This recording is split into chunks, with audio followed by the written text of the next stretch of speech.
બનાસકાંઠા જિલ્લો એ અંતરિયાળ સરહદી વિસ્તાર કહેવાય છે, ત્યારે અંતરિયાળ સરહદી વિસ્તારમાં સરકાર દ્વારા કરોડો રૂપિયાની ગ્રાન્ટો આપવામાં આવે છે।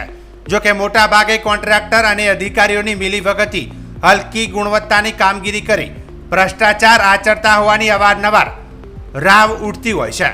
ત્યારે થરાદના પઠામડા ગામે બની રહેલા નવીન પંચાયત ઘરની કામગીરી હજુ પૂર્ણ થઈ નથી અને તેના પહેલા મકાનની છત પર જવાની સીડીઓમાં મોટી તિરાડો પડી જવા પામી છે, તેમજ નીચે પડવાની શક્યતા રહેલી છે, જેને પગલે ગામના અગ્રણી દ્વારા અગાઉ પણ પંચાયતના વહીવટી તંત્રને જાણ કરી હતી કે કામગીરી હલકી ગુણવત્તાની થઈ રહી છે, જે બાબતે તપાસ કરી કામગીરી કરવા જણાવ્યું હતું।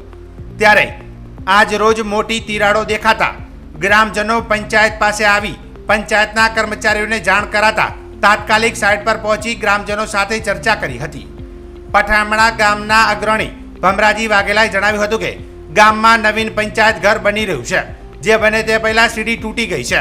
અનેક જગ્યાએ પુલ તૂટવાના બનાવો આવતા હોય છે, રોડ તૂટવાના બનાવો આવતા હોય છે, ત્યારે પંચાયત ઘર એ ગામની મુખ્ય સુવિધાનું મકાન હોય છે અને ગ્રામજનો વારંવાર આવતા હોય છે। વધુમાં જણાવ્યું હતું કે અગાઉ મેં જ્યારે કામગીરી થતી હતી ત્યારે ગ્રામ પંચાયતના વહીવટદાર અને તલાટી ક્રમ મંત્રી અને નરેગાના અધિકારીનું ધ્યાન દોર્યું હતું। પંચાયતમાં કામ બિલકુલ વીક થઈ રહ્યું છે, જે ઈંટો પણ ખરાબ છે, ત્યારે પંચાયત ઘર હજુ બન્યું પણ નથી અને કામગીરી ચાલુ છે। ગઈકાલે પણ કામગીરી ચાલુ હતી અને ત્યારે સીડી તૂટી ગઈ છે। તમામ લાગતા વળગતા અધિકારીઓને વિનંતી છે કે આ પંચાયત ઘરની તપાસ કરવામાં આવે અને જેણે પણ ભ્રષ્ટાચાર કર્યો છે તેની સામે કાર્યવાહી કરવામાં આવે।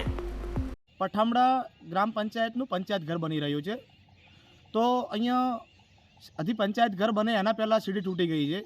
અનેક જગ્યાએ પુલ તૂટવાના બનાવો આવતા હોય છે, રોડ તૂટવાના બનાવો આવતા હોય છે, તો પંચાયત ઘર એ ગામની મુખ્ય એક સુવિધાનું મકાન હોય છે અને ગામ લોકો વારંવાર પંચાયતની અંદર આવતા હોય છે। અગાઉ મેં જ્યારે અહીંયા લેન્ટર લેવલનું કામ થાય ત્યારે વહીવટદાર હિતેશભાઈ હોય, તલાટી ક્રમ મંત્રી હોય, નરેગાના અધિકારી હોય, દરેકનું મેં ધ્યાન દોર્યું હતું કે પંચાયતની અંદર કામ બિલકુલ વીક થઈ રહ્યું છે, ઈંટો પણ ખરાબ છે। તો અત્યારે આપ દેખી શકો છો કે પંચાયત ઘર હજી બન્યું પણ નથી, કામગીરી પણ ચાલુ છે। ગઈકાલે પણ કામ અહીંયા ચાલુ હતું ને અત્યારે સીડી તૂટી ગઈ છે।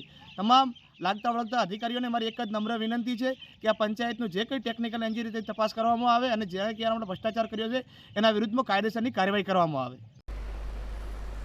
ઉલ્લેખનીય છે કે સરકાર દ્વારા લાખોના ખર્ચે પંચાયત ઘર બનાવવા ગ્રાન્ટ ફાળવવામાં આવી, ત્યારે આવા કોન્ટ્રાક્ટરની બેદરકારીથી અને હલકી ગુણવત્તાની કામગીરીના કારણે ગ્રામજનોને ભોગવવાનો વારો આવે છે, જે બાબતે લાગતા વળગતા અધિકારીઓ દ્વારા તટસ્થ તપાસ કરી જે બી મળતિયાઓ છે તેની સામે કાર્યવાહી કરે તેવી ગ્રામજનોની માંગ ઉઠવા પામી છે।